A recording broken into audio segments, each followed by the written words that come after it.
Alhamdulillahi Rabbil Alamin. Mes chers frères et sœurs, il ne vous échappe pas qu'il nous reste quelques jours, voire quelques heures. On peut se permettre de dire quelques heures, vu que le Ramadan est très proche. Quelques heures, et nous voilà entrés dans ce mois béni, dont Allah subhanahu wa ta'ala a fait maintes fois l'éloge dans le Saint-Coran. Ce mois dont le prophète alayhi afdalus salatu wa azkat taslim a dit que quand il rentre, eh bien, Allah Jalla wa ala nous facilite l'entrée au paradis. Allah subhanahu wa ta'ala affranchit des gens de l'enfer. Allah Jalla wa ala ordonne à toutes les portes du paradis de s'ouvrir et à toutes les portes de l'enfer de se fermer. Et Allah Jalla wa ala donne l'ordre que tous les shayatin, les diables les plus néfastes, soient enchaînés. Pendant ce mois béni, ayyuhal akhyar, il y a des centaines, il y a des milliers, il y a des millions, il y a des milliards. Abshiru ayyuhal ikhwatul kiram, de musulmans dans le monde entier qui s'efforcent de se rapprocher du divin à travers l'abstention pour montrer l'amour qu'ils portent envers leur Seigneur, l'abstention de nourriture et de boissons pendant de longues journées. Mais ce qui nous importe, ce n'est pas simplement de jeûner, mais c'est avant même de jeûner de savoir comment réussir son jeûne du mois de Ramadan. Comment réussir à jeûner et à passer son mois complet en rendant notre Seigneur Tabaraka wa Ta'ala satisfait de nous. Comment réussir le mois du Ramadan? Et pour cela, on va indiquer quelques pistes efficaces et bénéfiques, Inch'Allah Ta'ala, afin qu'on parvienne tous à jeûner le mois du Ramadan, un mois complet comme il se doit, et afin qu'on puisse profiter au maximum de tous ces trésors que renferme Shahru Ramadan. Et les pistes, on va les voir au billahi tawfiq. ربنا هو الإله له من الأسماء ما اصطفاه الواحد الحي كذا المليك والملك المالك لا شريك. أيها المصلون, le premier conseil que j'ai à donner à moi-même ainsi qu'à mes frères et sœurs pour réussir, c'est pas pour jeûner le mois du Ramadan. Certes, il est demandé de prier, mais prier c'est une chose. Mais est-ce que tu as réussi à prier comme il se doit? Le prophète n'a-t-il pas dit « Sallu kama ra'aytumuni usalli » Ça c'est réussir la prière. Prier comme vous m'avez vu, prier. Et Allah Jalla wa ala n'a-t-il pas dit « Qad aflaha al-mu'minun alladhina hum fi salatihim khashi'un » ont certes réussi. Il n'a pas dit ceux qui ont prié simplement. Réussi ceux qui ont eu cette humilité, cette concentration dans la prière. Donc prier c'est une chose, mais réussir la prière c'est une autre. Jeûner c'est une chose, mais réussir son jeûne c'est une autre.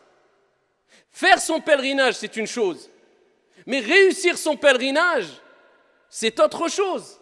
Donc nous, ce qui nous importe, ce n'est pas que jeûner, mais c'est réussir son jeûne du mois de Ramadan. Et pour cela, eh bien, il faut prendre conscience de certaines choses essentielles pour te permettre de réussir. Et la première des choses, eh bien, nous allons rebondir sur la recommandation prophétique qui concerne la prière. Parce que vous savez que la prière, comme on ne cessera de le répéter, c'est l'acte d'adoration le plus noble, le plus grand, le plus important qu'il y a en islam. C'est la première des choses sur laquelle tu vas rendre des comptes au jour de la résurrection, le jour où le soleil sera au-dessus des têtes et que chaque être humain dira « Nafsi, nafsi, nafsi, moi, moi, moi ». Dieu t'interrogera sur la prière qui à la base était de 50 et Dieu l'a diminuée de par sa miséricorde. Et à travers l'amour qu'a eu le prophète alayhi salatu wassalam pour nous, à 5 prières. Et cela nous donne la récompense de 50 prières comme vous le savez toutes et tous. Mais ici, il faut savoir que le prophète alayhi salatu wassalam a donné des recommandations pour prier, mais pour réussir sa prière. Et parmi les plus belles des recommandations que le prophète a données, c'est quand il a dit cela à un compagnon du prophète alayhi salatu wassalam, un compagnon parmi les compagnons du prophète alayhi salatu wassalam. Il lui dit « Salli », simplement prie, non. « Salli salata muwaddi'». Voilà, comment réussir la prière. Regardez la belle recommandation. Prie, accomplis la prière de celui qui fait ses adieux. C'est-à-dire le prophète il dit aux compagnons, pour réussir ta prière, eh bien, fais de ta prière comme si c'était ta dernière prière. C'est-à-dire tu te dis, c'est la dernière prière, après je vais rencontrer mon Seigneur. Je vais quitter ce bas monde, je vais quitter ce monde, je vais me séparer de mes biens, je vais me séparer de ma famille. C'est-à-dire c'est le dernier acte d'adoration qui fait partie des plus grands actes d'adoration que je vais accomplir. Et le prophète nous dit, innamal a'malu bi al-khawatim. Les actions ne valent que par leur fin. Tu peux voir une personne qui peut-être était égarée toute sa vie, buvait de l'alcool, était loin de la religion, peut-être les derniers instants de sa vie, il va se repentir, il va être sincère, il va être pieux, Dieu va lui donner accès au paradis. Alors qu'à côté, une personne, toute sa vie était dans les actes d'adoration, il manquait de sincérité, et juste avant de mourir, il a tout abandonné, il s'est égaré. Et Dieu lui a donné l'accès en enfer. Les actions ne valent que par leur fin. La preuve qu'on doit toujours rester modeste et ne pas se précipiter à juger les autres. Celui que tu critiques, peut-être demain sera meilleur que toi et toi pire que lui. Donc occupe-toi de toi, c'est déjà beaucoup.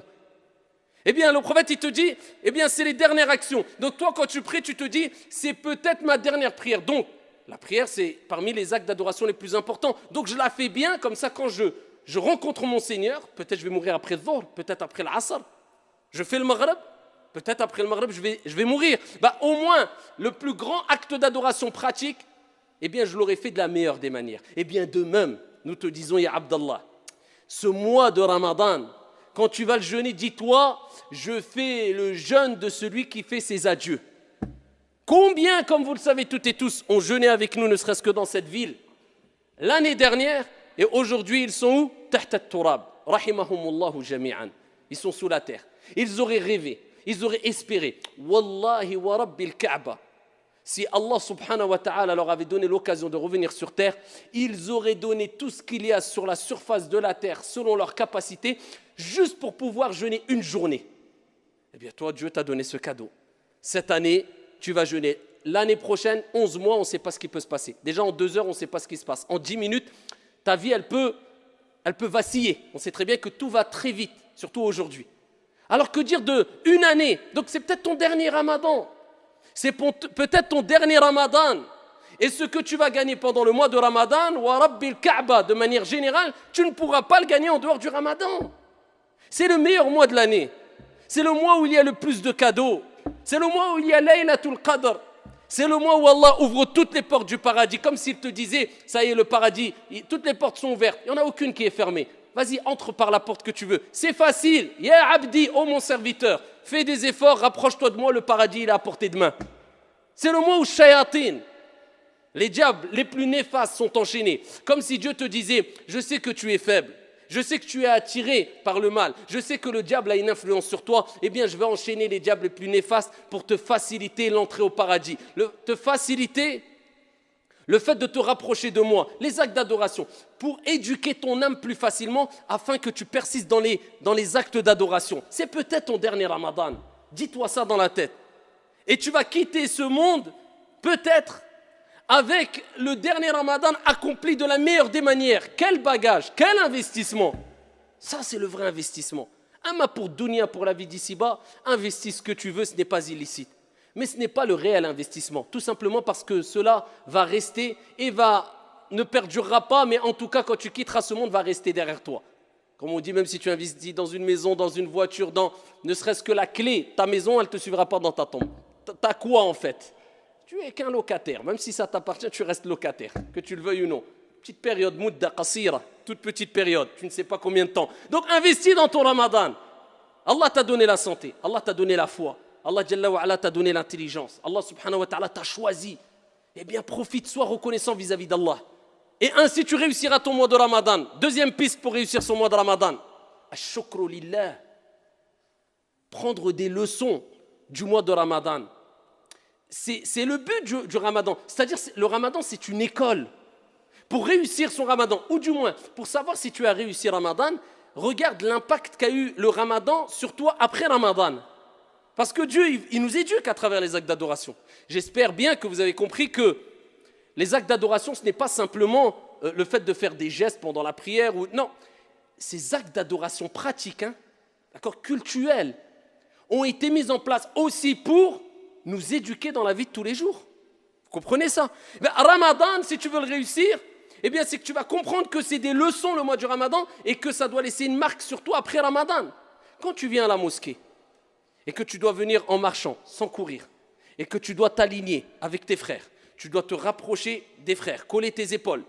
Pas coller les pieds. Beaucoup collent les pieds, alors que dans les 4 écoles, ça n'existait pas. Coller les pieds, c'était juste pour aligner les rangs. Après, tu n'as pas besoin de coller les pieds. Mais aligner les rangs, le prophète, il dit avec douceur, vous rapprochez vos épaules.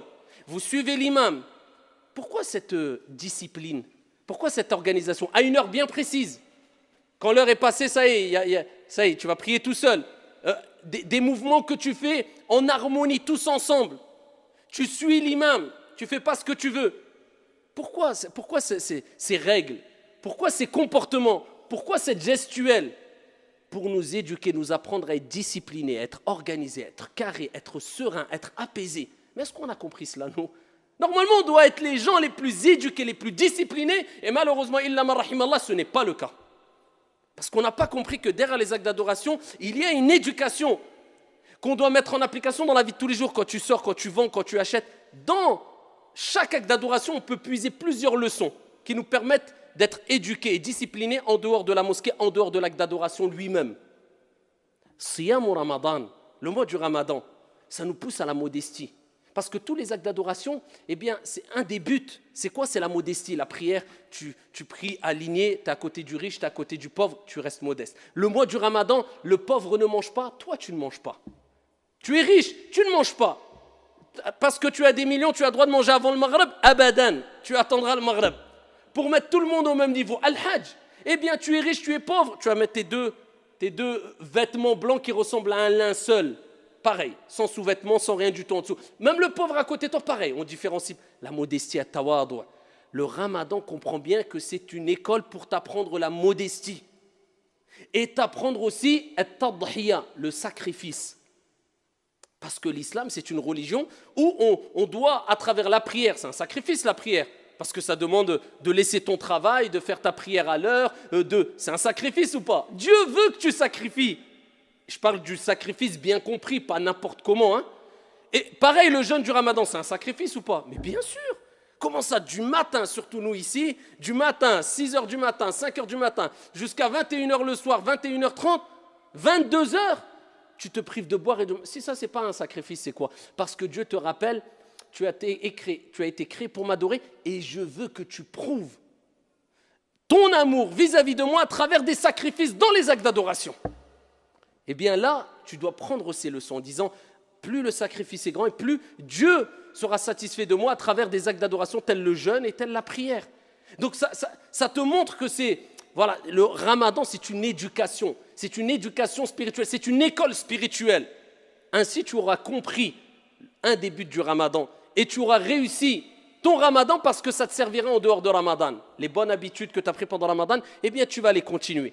Pour réussir Ramadan, c'est de comprendre tous les bienfaits qu'il y a dans Ramadan.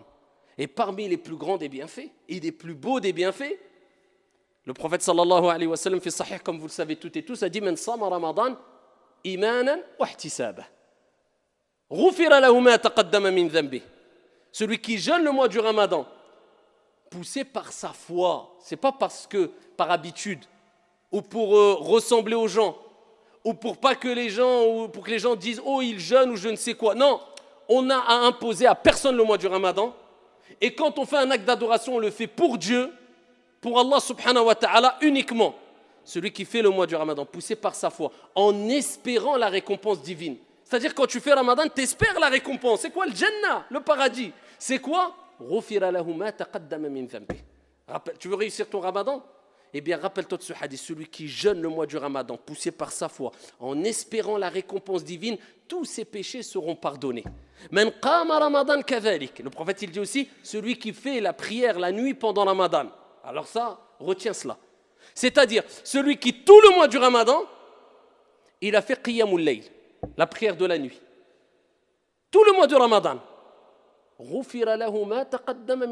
C'est pour ça, ne rate pas une seule nuit sans faire au moins, ala al-aqal, les gens, alhamdoulilah, ils vont tous à Tarawih en général, mais au moins 2 rak'at après Salat al-Isha. Qiyamul Layl, au moins.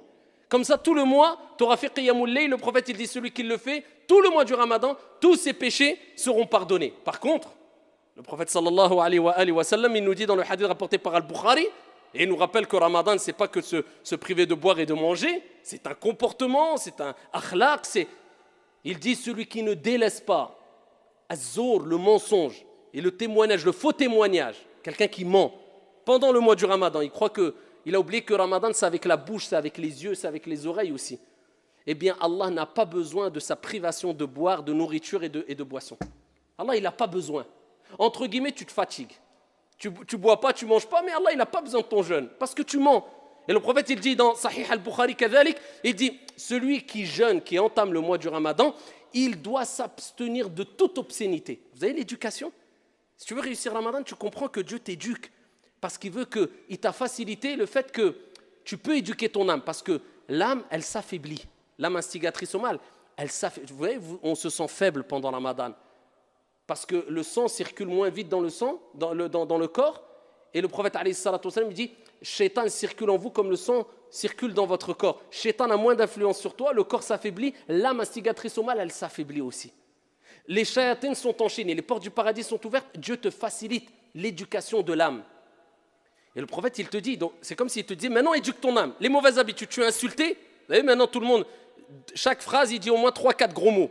Illa man rahimallah.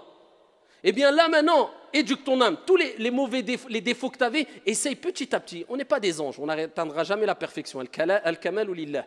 Mais essaye de tirer les plus gros défauts que tu avais. Entre autres, les mauvaises paroles. Le prophète, il dit, alayhi salatu wassalam, celui qui jeûne le mois du Ramadan, il délaisse toutes les obscénités. Il dit qu'il délaisse toutes les obscénités. Et si quelqu'un vient le combattre ou le provoquer, il dit, inni sa'im, inni sa'im. On te provoque. Regardez l'éducation du nefs là, c'est facile de se mettre en colère. Mais le prophète, il dit, le fort, c'est celui qui retient sa colère quand il est en colère. Eh bien, tu dis, je jeûne, paix, laisse-moi en paix. Et c'est comme ça que tu vas réussir le mois de Shahru Ramadan. Pour réussir Shahru Ramadan, eh bien, il faut comprendre le verset coranique. Shahru Ramadan alladhi unzila fihi al-Qur'an. Le mois du Ramadan, c'est le mois où Allah, il a révélé quoi? Al-Qur'an. Allah, il a choisi le meilleur des mois pour révéler le meilleur des livres. Pendant la meilleure des nuits, Inna anzalnahu fi laylatil qadr. Wa ma adraka ma laylatul qadr. Laylatul qadr khayrun min alfi shahr. Nous l'avons certes descendu, révélé la nuit du destin, la 27e nuit, avec divergence des savants, du moins les dernières nuits impaires. Et qui te dira qu'est-ce que c'est que la nuit du destin? La nuit du destin est meilleure que 1000 mois d'adoration. Regardez les cadeaux divins. Et Dieu, s'il a descendu, révélé le Coran pendant le mois de Ramadan, c'est pour te rappeler que pendant ce mois qui est le meilleur des mois, eh bien, multiplie la récitation du meilleur des livres. Concentre-toi que dans la récitation du Coran. Quand je parle des sujets scientifiques, surtout du moins. C'est pour ça l'imam Malik, rahimahullah, ce grand savant érudit, savant du fiqh, du hadith, il délaissait dans ses assises toute étude du hadith pour se consacrer à quoi? À la lecture du Coran. Le mois de Ramadan, c'est Shahrul Qur'an, c'est-à-dire, si tu multiplies la lecture et la récitation du Coran pendant le mois de Ramadan, vis avec le Coran, essaie de le comprendre, concentre-toi, pas dans la beauté des voix. Parce que maintenant, les gens, ils cherchent les mosquées où il y a les plus belles des voix. Et ça, c'est parmi les égarements qu'a mentionné déjà Omar ibn al-Khattab à son époque. Jusqu'à ce que certains, maintenant, c'est plus une récitation. Warattilil Qur'ana tartila, comme il se doit, mais on mise tous sur les mélodies. Ça devient même quelquefois de l'exagération. Non, sur le contenu du Coran. Ce n'est pas toi qui embellis le Coran, mais c'est le Coran qui va t'embellir, ya Abdallah. Après, bien sûr, embellir sa voix, c'est demander aussi, mais sans exagération. Le contenu, c'est ce qui nous importe. Et c'est ainsi qu'on va réussir Ramadan si on a mis comme objectif la lecture du Coran à 100%. Je plonge dans le Coran. Parmi les moyens aussi de réussir Ramadan, c'est de montrer à ton Seigneur et aux gens autour de toi, car les gens seront des témoins au jour de la résurrection, et sur terre, pour ou contre toi, voilà, c'est ça l'islam. On est tous des ambassadeurs de l'islam. Donc pendant Ramadan, comme on le dit chaque année, tout le monde entier, avec la télé, avec les réseaux sociaux, savent que tous les musulmans jeûnent le mois du Ramadan. Quand tu sors, sache que tu es un représentant, un ambassadeur de l'islam. Quand tu sors dehors, parle pas fort, c'est très tard tarawih. Respecte les voisins, les jeunes dans les cités. Surtout pendant le mois de Ramadan, tous les ans on entend la même chose. C'est là où quelquefois malheureusement des jeunes musulmans dans les cités, eh bien, font du tout et n'importe quoi et sans le savoir, ils salissent leur propre image de toute manière, hein, et l'image de l'islam aussi. Parce qu'après, excusez-moi, hein, mais quand des gens disent « Oui, mais regardez les musulmans, qu'est-ce qu'ils font? Regardez, c'est dans les cités, ça brûle, ça crame. » Et on dit « Oh, c'est des racistes. » Alors, on ne va pas être raciste en disant ce genre de propos, mais le fait qu'il y ait des musulmans qui le font quelquefois dans les cités, c'est une réalité. On va se voiler la face. Et quelquefois, des gens, malheureusement, vivent la nuit dans les cités dehors et toute la journée, ils restent naas. Toute la journée, ils se lèvent la nuit et ils salissent l'image de l'islam. Billah. Comme une personne, ils ont demandé à un shir, c'est un savant turc, ils lui ont dit Ya shir, si quelqu'un dort toute la journée, est-ce qu'il aura la récompense du Ramadan? Il a dit oui, il aura la récompense, mais dans ses rêves. Eh bien, c'est ça. Toute la journée, il arrive le Maghreb, il sort, il se met beau, il va dans la cité, il parle fort, il crie. Comment tu veux que les gens ne soient pas racistes? Nous, on est les premiers racistes quand on voit ça. Donc, il ne faut pas exagérer, il faut se rappeler que Ramadan, ce n'est pas que je viens, je fais 2 rak'at at-tarawih, je sors, je fais ruina. Si c'est pour faire ruina en venant à tarawih, wallahi al-adim, c'est interdit pour toi de venir à la mosquée, c'est obligatoire de rester chez toi.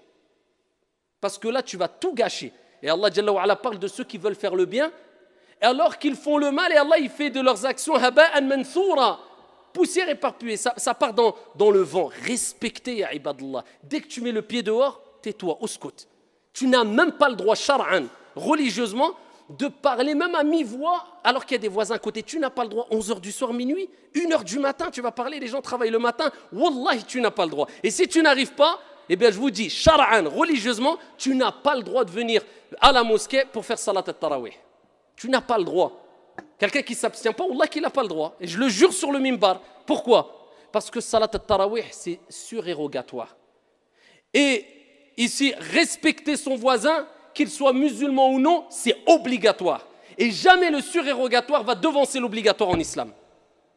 Donc, si toi tu n'as pas compris ça, eh bien, à toi de te remettre en question et de te dire que Ramadan, c'est un respect que je dois avoir vis-à-vis des gens et je suis ambassadeur de l'islam. Et ainsi, bi'idhnillahi tabaraka wa ta'ala, tu réussiras ce mois béni, tu profiteras de toutes ces récompenses ici qu'il y a dans le mois de Ramadan. Wallahu a'lam.